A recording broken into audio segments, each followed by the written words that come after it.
This was released 5 months after lead singer Bon Scott died. The song is a tribute to Scott, and the lyrics, "Forget the hearse 'cause I never die," imply that he will live on forever through his music.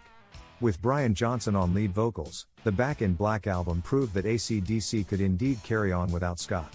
Brian Johnson made quite a statement with this song, quickly endearing himself to AC/DC fans and leaving little doubt that the band made the right pick to replace Bon Scott. Johnson had been in a group called Geordie, which Scott saw in 1973. After that show, Scott talked up the Geordie lead singer to his bandmates, and in 1980, when they were looking for a replacement, AC/DC's producer, Mutt Lange, suggested him. At the time, Johnson was working as a windshield fitter and had recently reunited Geordie. The band got the idea for the title before writing any of the song, although Malcolm Young had the main guitar riff for years and used to play it frequently as a warm-up tune. After Bon Scott's death, Angus Young decided that their first album without him should be called Back in Black in tribute, and they wrote this song around that phrase. The album had a black cover with the band's logo on it, which was a tribute to Bon Scott. They didn't want it to feel mournful, however, and needed a title track that captured the essence of their fallen friend.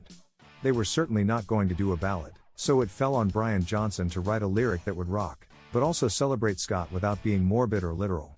Johnson says he wrote whatever came into my head, which at the time he thought was nonsense. To the contrary, lines about abusing his 9 lives and beating the rap summed up Scott perfectly, and his new bandmates loved it.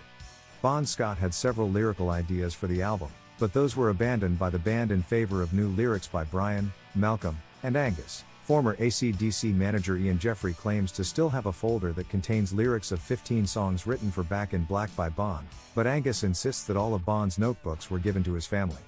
This song was recorded in the Bahamas and produced in New York by Mutt Lange. Back in Black was one of the first big albums Lange produced. He went on to work with Def Leppard, Celine Dion, and Shania Twain, who he married in 1993. In the late 70s, he produced 2 albums for the band Clover, which featured Huey Lewis on harmonica and Alex Call on lead vocals. Call explains Lange's production style. Mutt is a real studio rat. He is Mr. Endurance in the studio. When we were making the records with him, he'd start working at 10:30, 11 in the morning and go until 3 at night, night after night. He is one of the guys that really developed that whole multi-track recording. We'd do 8 tracks of background vocals going ooh and bounce those down to 1 track and then do another 8. He was doing a lot of that. A lot of the things you hear on Def Leppard and that kind of stuff, he was developing that when he worked with us. We were the last record he did that wasn't enormous, and that's not his fault. He did a really good job with us. Mutt is famous for working long hours. The story I heard about one of the Shania sessions, he had Rob Hadjikos, who's one of the famous fiddle session men down here, Nashville. Rob was playing violin parts for like 7 or 8 hours and finally he said, "Can I take a break?" And Mutt says, "What do you mean take a break?" Rob goes, "Have you ever held one of these for 8 hours under your chin?"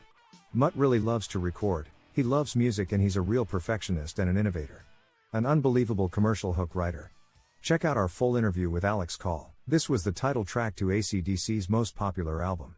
It has sold over 19 million copies in the US, the 6th highest ever. Worldwide, it has sold over 40 million.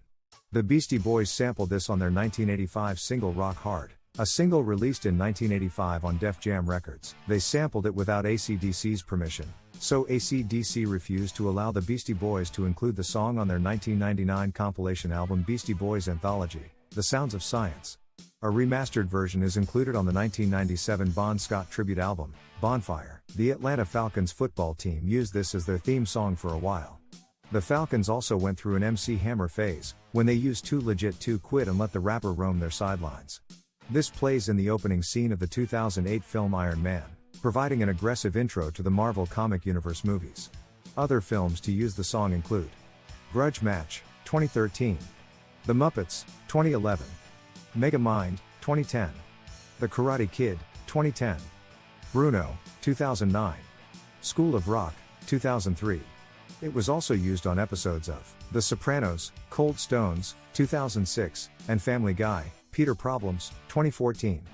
This was used as the backing track to a bootleg version of Eminem's 1999 hit My Name, as the song fits surprisingly well under Eminem's rap. Missy Elliott did a remix of this song called Get Your Freak On, AC/DC remix, that is played in the beginning of the movie The Rundown, starring Dwayne "The Rock" Johnson and Sean William Scott. The Appalachian State Mountaineers football team used this song before and during their games, where it is a crowd favorite. The team colors are gold and black. This features in a commercial for the 2015 Chevy Colorado pickup truck, where a mundane guy in a generic sedan is soundtracked with Rainy Days and Mondays, which becomes Back in Black when a much more exciting fellow comes into the shot and drives off in his black Colorado. Kurt Cobain was given his first guitar for his 14th birthday, and this was the first song that he learned to play. According to CNN, the American astronauts Bob Behnken and Doug Hurley played this song on May 30, 2020 as they prepared to board the Dragon spacecraft, which later docked with the International Space Station. Beyond the literal significance, entering the black of space, the song symbolized a new era for the American space program, which hadn't launched a manned mission from the US since 2011 when the Space Shuttle program was cancelled.